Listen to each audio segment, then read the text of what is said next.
பிதாவாகிய கடவுளாலும் நமது மீட்பராம் இயேசு கிறிஸ்துவினாலும் உங்களுக்கு கிருபையும் சமாதானம் உண்டாவதாக. கிறிஸ்துக்குள் பிரியமானவர்களே, இந்த தவ காலத்திலே NMSI ஊழியங்கள் மூலமாக உங்களை சந்திப்பதில் நான் மிகுந்த சந்தோஷமும் மகிழ்ச்சியும் அடைகிறேன். இந்த நாளின் தியானத்திற்கான தலைப்பு மத்தேயு 7ஆம் அதிகாரம் 7ஆம் திருவசனத்திலே சொல்லப்பட்டிருக்கிற வண்ணமாய் கேளுங்கள், அப்பொழுது உங்களுக்கு கொடுக்கப்படும். ஆண்டவராகிய இயேசு கிறிஸ்து தம் வாழ்ந்த காலத்திலே மலை பிரசங்கம் என்று சொல்லக்கூடிய மிக விசேஷமான மிகவும் பிரசித்தி பெற்ற ஒரு பிரசங்கத்தை செய்ததாக நாம் வேதத்தில் காண்கிறோம். உலகத்தின் பலவிதமான மக்கள், ஏன் மகாத்மா காந்தியடிகள் கூட இப்படிப்பட்ட விசேஷமான அதிகாரங்களை படித்து தன்னுடைய வாழ்நாளிலே மிகுந்த ஒரு தாக்கத்தை கொண்டிருந்ததாக நாம் அறிகிறோம். இந்த 7ஆம் அதிகாரம் 7ஆம் வசனம் நமக்கு மிகவும் பரிச்சயமான ஒரு வசனம். அது என்னவென்றால், கேளுங்கள், அப்பொழுது உங்களுக்கு கொடுக்கப்படும். கேளுங்கள் என்கிற வார்த்தை, நீங்கள் ஒருவேளை கேளுங்கள், இஃப் யூ ஆஸ்க் என்று சொல்லப்படாமல் ask it shall be given and you என்கிற வார்த்தையிலே சொல்லப்பட்டிருக்கிறது. நிச்சயமாக கேளுங்கள், அப்பொழுது உங்களுக்கு கொடுக்கப்படும். இது நமக்கு ஒரு அறிவுரையாகவோ ஆலோசனையாகவோ அல்ல, கடவுளிடத்திலிருந்து நேரடியான வாக்குத்தத்தமாக சொல்லப்பட்டிருக்கிறது. வாக்குத்தத்தங்களை கடவுள் நிறைவேற்றுபவராகவும் வேதத்திலே சொல்லப்பட்டிருக்கிறது. கேளுங்கள், அப்பொழுது நிச்சயமாக நாம் பெற்றுக்கொள்கிறோம் என்கிற அந்த வார்த்தை நமக்கு நிறைவேறுகிறது. இங்கே நாம் சொல்லப்பட்டிருக்கிற இந்த வார்த்தையிலே ஒரு விசுவாசமான, திட்டவட்டமான, நம்பிக்கையான ஒரு ஜெபத்தை நாம் இங்கே பார்க்கிறோம். கேளுங்கள் என்று ஆண்டவர் சொல்லுகிற பொழுது நம்பிக்கையோடு கடவுளிடத்திலே வைத்திருக்கிற மாறாத விசுவாசத்தோடு இடத்துல கேளுங்கள், அப்பொழுது நிச்சயமாக நமக்கு அருளப்படும். கடவுளே அதை நமக்கு தந்தருள்வார். பர்சிஸ்டன்ட் பிரேயர் என்று சொல்லப்படுகிற அந்த திட்டவட்டமான விசுவாசத்துடன் கூடிய, போராட்டத்துடன் கூடிய ஒரு ஜெபத்தை இங்கே குறிப்பிடுவதாக நாம் காண்கிறோம். கேட்கிற அனைவரும் பெற்றுக்கொள்ளுகிறார்கள். 8ஆம் வசனத்திலே நாம் படிக்கிறோம். இன்றைக்கு நம்முடைய தியான பகுதியிலே மத்தேயு 7ஆம் வசனத்திலிருந்து 12ஆம் வசனம் முடிய உள்ள வார்த்தைகளை நாம் பார்க்கிற பொழுது கடவுளிடத்திலே நாம் எப்படி பெற்றுக்கொள்ள வேண்டும் என்கிற வார்த்தையும், கேட்கிற எல்லாரும் நிச்சயமாகவே நன்மையான ஈவுகளை பெற்றுக்கொள்ளுகிறார்கள் என்பதையும் நாம் பார்க்கிறோம். இந்த 7ஆம் வசனத்திலிருந்து நாம் தொடர்ந்து வாசிக்கிற பொழுது கடவுள் தந்தையாகவும் கேட்கிற நாம் அவருடைய பிள்ளைகளாகவும் கடவுளிடத்திலிருந்து நாம் உரிமையாக கேட்டு பெற்றுக்கொள்கிறோம் என்கிற விசுவாசத்தையும் நாம் இங்கே புரிந்து கொள்ள முடிகிறது. ஆம், கடவுளுக்கு பிரியமானவர்களே, இந்த தவ காலத்திலே நாம் அப்படிப்பட்ட கிருபைகளை கடவுளிடத்திலிருந்து பெற்றுக்கொள்ள ஆண்டவர் நம்மை அழைக்கின்றார். தேவனிடத்திலே கேட்டு பெற்றுக்கொண்டு அவரிடத்திலிருந்து ஆசீர்வாதமான, நிறைவான, பூரணமான வரங்களை பெற்றுக்கொள்ள வேண்டும். அந்த நிறைவாழ்வுக்குள்ளே நம்மை செலுத்தி கொள்ள வேண்டும் என்று ஆண்டவர் விரும்புகிறார். மத்தேயு 7ஆம் அதிகாரம் 7ஆம் வசனத்தில் நீங்கள் நிச்சயமாக பெற்றுக்கொள்வீர்கள் என்கிற வார்த்தையை ஆண்டவர் நமக்கு தருகிறார்.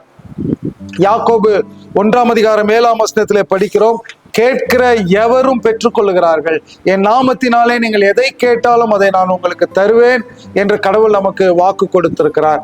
ஆகவே இந்த நேரத்திலே யூடியூபின் மூலமாக காண்கிற அருமையான கடவுளுடைய பிள்ளைகளே, நீங்கள் எதை கேட்டாலும் கடவுள் தருகிறார். நீண்ட நாட்களாக ஒன்றை கேட்டுக்கொண்டிருக்கிறீர்களா? நீண்ட நாட்களாக உங்களுடைய இருதயங்கள் எதையாவது ஏங்கி கொண்டிருந்தது என்று சொன்னால், இந்த நாளிலே கடவுளுடைய வார்த்தை நம்மை தேற்றுகிறது. எதை கேட்டாலும் அதை தருவேன். கீப் ஆஸ்கிங், கேட்டுக்கொண்டே இருங்கள். மூல வார்த்தையில் இதை எடுத்து பார்த்தால் நீங்கள் கேட்டுக்கொண்டே இருங்கள். கீப் ஆஸ்கிங் என்று சொல்லப்பட்டிருக்கிறது. ஆகவே நமக்கு ஒரு சில காலங்கள் நீண்டு கொண்டிருக்கலாம், ஆனால் கேட்பதை நிறுத்தி விடாதீர்கள். அநேக நேரங்களிலே நாம் கேட்பதை நிறுத்துகிறோம். ஏனென்றால் நமக்கு ஏற்படுகிற முன் அனுபவத்திலே அநேக நாட்கள் கேட்கிற காரியங்கள் நடைபெறாததாலும், அநேக நேரங்களிலே இதையெல்லாம் போய் கடவுளிடத்திலே கேட்க வேண்டுமா என்கிற ஒரு சந்தேகத்தாலும், இந்த சிறிய காரியத்திற்கு கடவுளிடத்திலே போய் நாம் அவரை டிஸ்டர்ப் பண்ண வேண்டுமா, அவரை தொந்தரவு செய்ய வேண்டுமா என்கிற காரணத்தினாலும் நாம் அநேக காரியங்களை கேட்பதில்லை. ஆனால் கடவுள் சிறிய காரியத்தையும் என்னிடத்திலே கொண்டு வாருங்கள் என்று சொல்லி இந்த நேரத்திலே நம்மை அழைக்கிறார். ஆகவே கடவுளிடத்திலே கேட்பதிலே எந்த தயக்கத்தையும் நாம் காட்டக்கூடாமல், ஆண்டவர் எப்பொழுதும் ஒரு தகப்பனிடத்திலே பிள்ளைகள் போய் உரிமையோடு, அன்போடு, விசுவாசத்தோடு தந்தை தனக்கு செய்வார் என்கிற அந்த நம்பிக்கையோடு செய்வது போல நாமும் கேட்கிற பொழுது கடவுள் அதை நமக்கு நிச்சயமாக பூரணமாக கொடுக்கிறார். அதற்கு ஒரு சில எடுத்துக்காட்டுகளை வேதத்திலிருந்து நான் உங்களுக்கு காண்பித்து தர விரும்புகிறேன். 1 சாமுவேலின் புஸ்தகம் 1ஆம் அதிகாரத்திலே அன்னாள் கடவுளிடத்திலே போய் தன் இருதயத்தை ஊற்றி ஒரு மகனை அவளுக்கு கேட்டார். அப்பொழுது கடவுள் அவருக்கு சாமுவேலை கொடுத்து அவளை அங்கே பெருமைப்படுத்தினதாக நாம் பார்க்கிறோம். நாம் 1 ராஜாக்களின் புஸ்தகம் 3ஆம் அதிகாரத்திலே பார்க்கிற பொழுது அங்கே ராஜாவாகிய சாலமோன் மிக குறைந்த வயதிலே அவன் அரசனான பொழுது அந்த இஸ்ரவேல் ஜனங்களை ஆளுவதற்கு கடவுளத்திலே ஞானத்தை விரும்பி கேட்டார். கடவுள் ஞானத்தையும் கொடுத்து அவர் கேளாத அந்த ஐஸ்வர்யத்தையும் கொடுத்து அவர் வாழ்ந்த சமகாலத்திலே இருந்த எல்லா அரசர்களை காட்டிலும் ஞானவானாக அவரை விளங்க பண்ணினார் என்று சொல்லி வேதத்திலே வாசிக்கிறோம். யோனா தீர்க்கதரிசியின் புஸ்தகத்திலே படிக்கிறோம்.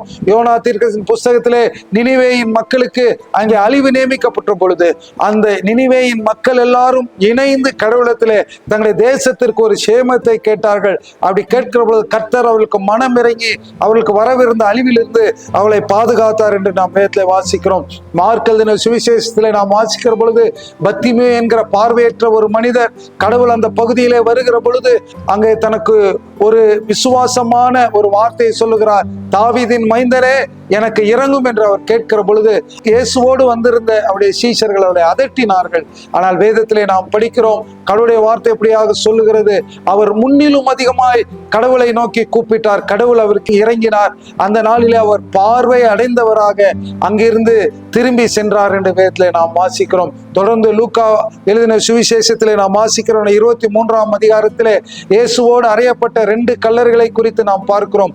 இயேசுவோடு அறையப்பட்ட 2 கள்ளர்களில் ஒருவர் இயேசுவை நிந்தித்தார், மற்றவர் இயேசுவிடத்திலே ஒரு காரியத்தை கேட்டார். அது என்ன காரியம் என்றால், தனக்கு நித்திய ஜீவனில் பங்கு வேண்டும், நித்திய வீட்டில் கடவுளிடத்திலே பங்கு வேண்டும் என்று கேட்ட பொழுது அவருக்கு கடவுள் அந்த கேள்விக்குரிய பதிலை, அந்த விண்ணப்பத்தின் பதிலை அவ்வப்பொழுதே நிறைவேற்றினார். அன்றைக்கே அவர் பரதீசிக்குள் அவரை எடுத்து செல்லப்பட்டார் என்பதை வேதத்தில் வாசிக்கிறோம். ஆம், கடவுளுக்குள் பிரியமானவர்களே, இந்த நாளிலும் நீங்கள் இந்த வசனத்தை கேட்டுக்கொண்டிருக்கிற பொழுது உங்களுடைய இருதயத்திலே கடவுளுடைய வார்த்தை சொல்லுகிற வாக்குத்தத்தம் என்னவென்றால், கேளுங்கள், ask your father that will be given unto you for sure. உங்களுக்கு நிச்சயமாக அது கொடுக்கப்படும். கேளுங்கள். எதை கேட்க வேண்டும்? கடவுளத்திலே கேட்பதற்கு எதை கேட்டாலும் கொடுக்க அவர் வல்லவர்.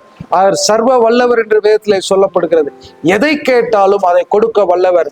ஆனாலும் அது நமக்கு நன்மை பயக்குமா, அது கடவுளின் சித்தமா என்பதை அறிந்து கேட்கிற பொழுது கடவுள் ஏற்ற காலத்திலே ஏற்ற நேரத்திலே அதை நிச்சயமாய் நமக்கு தருவாய். தாமதமானாலும் அது சரியான நேரத்திலே அது நமக்கு வந்து சேரும். யாக்கோபு 1ஆம் அதிகாரம் 5ஆம் வசனத்திலே சொல்லப்படுகிறபடி, நீங்கள் கடவுளத்தில் ஞானத்தை கேளுங்கள்.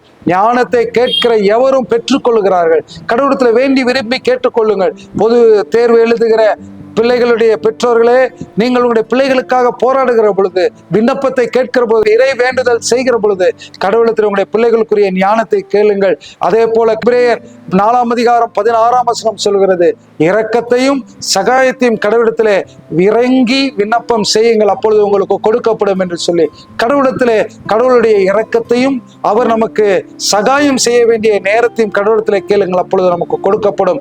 கடவுளுடைய பிள்ளைகளாகிய நாம் ஊழியம் செய்கிற ஒவ்வொரு நேரத்திலும் கடவுளுடைய வசனத்தை போதிக்கிற தைரியத்தையும் குணமாக்குகிற வல்லமையும் கடவுளத்தில் கேட்கிற பொழுது நிச்சயமாக கடவுள் தம்மிடத்தில் வேண்டி விரும்பி கேட்டுக்கொள்வர்களுக்கு அவர் தருகிறவராயிருக்கிறார். மத்தேயு 6ஆம் அதிகாரத்திலே நாம் வாசிக்கிற வண்ணமாய் அன்றன்றுள்ள தேவைகளை கடவுளத்தில் கேட்டு பெற்றுக்கொள்வோம். கடவுளத்திலே ஒவ்வொரு நாளும் நம்முடைய இறை வேண்டுதலை செய்கிற பொழுது இன்றைய தேவை எனக்கு சந்தியும் என்ற ஆண்டவரிடத்தில் கேட்போம் என்றால் அன்றைக்கு தேவை அன்றன்றைக்கு நிறைவாய் நமக்கு சந்திக்கப்படும். இறுதியாக நாம் ஆண்டவரிடத்தில் எதை கேட்க வேண்டும்? கடவுள் நம்மிடத்தில் சொல்லி சென்றிருக்கிறாரே, நான் போய் என்னுடைய தேற்றவாளனை அனுப்புவேன் என்று சொல்லி அப்படிப்பட்ட பரிசுத்த ஆவியையும் அவருடைய வரத்தையும் நாம் கேட்டு பெற்றுக்கொள்ள வேண்டும். லூக்கா எழுதின சுவிசேஷம் 11ஆம் அதிகாரம் 13ஆம் வசனம் இப்படியாக சொல்லுகிறது, என்னிடத்தில் கேட்டுக்கொள்ளுகிற அனைவருக்கும் பரிசுத்த ஆவியை நான் தந்தருளுவேன் என்று சொல்லி நம்முடைய பரம தகப்பனாகிய கடவுள் நமக்கு சொல்லி இருக்கிறார். ஆம் பிரியமானவர்களே, இந்த நாளிலும் கடவுளுடைய வார்த்தையை கேட்கிற நாம் நிச்சயமாக நீங்கள் எதை கேட்டாலும் நீங்கள் பெற்றுக்கொள்வீர்கள். கேளுங்கள், அப்பொழுது உங்களுக்கு கொடுக்கப்படும். ரோமர் 8ஆம் அதிகாரம் 32ஆம் வசனம் சொல்லுகிறது, அவர் தம்முடைய சொந்த குமாரன் என்றும் பாராமல் கிறிஸ்துவாகிய கடவுளை தந்தருளின பின்பு மற்ற எல்லாவற்றையும் நமக்கு அருளாதிருப்பது எப்படி? ஆகவே கேட்போம், தைரியத்தோடு கேட்போம், தைரியத்தோடு கிருபாசனத்தில் போய் சேர்வோம். நிச்சயமாக நம்முடைய விண்ணப்பங்கள் கடவுளுடைய சந்நிதியிலிருந்து பதில் கொடுக்கப்படும். ஜெபம் செய்வோம். எங்கள் நல்ல பரலோக கடவுளே, எங்களை நேசிக்கிறவரே, இப்பொழுதும் நாங்கள் தியானித்த இந்த தியானத்தை எங்கள் ஒவ்வொருவருக்கும் ஆசீர்வதித்து தரும்படியாய் ஜெபிக்கிறோம். இந்த வசனத்தை ஆண்டவரே, இந்த வார்த்தையை ஆண்டவரே யூடியூப் காணொளி மூலமாக கேட்கிற ஒவ்வொருடைய இருதயத்தையும் தொடுவீராக. அவருடைய இருதயத்திலே கடவுளே என்னுடைய விண்ணப்பத்தை கேட்பார், என் சத்தத்திற்கு செவி கொடுப்பார் என்கிற காரியத்தை அவர்கள் உணர்ந்து பெற்றுக்கொள்ளும்படி உதவி செய்வீராக. ஆசீர்வதியும். இயேசு கிறிஸ்துவின் ஈடு இணையற்ற நாமத்தில் ஜெபிக்கிறோம் ஜீவனில் நல்ல பிதாவே, ஆமேன்.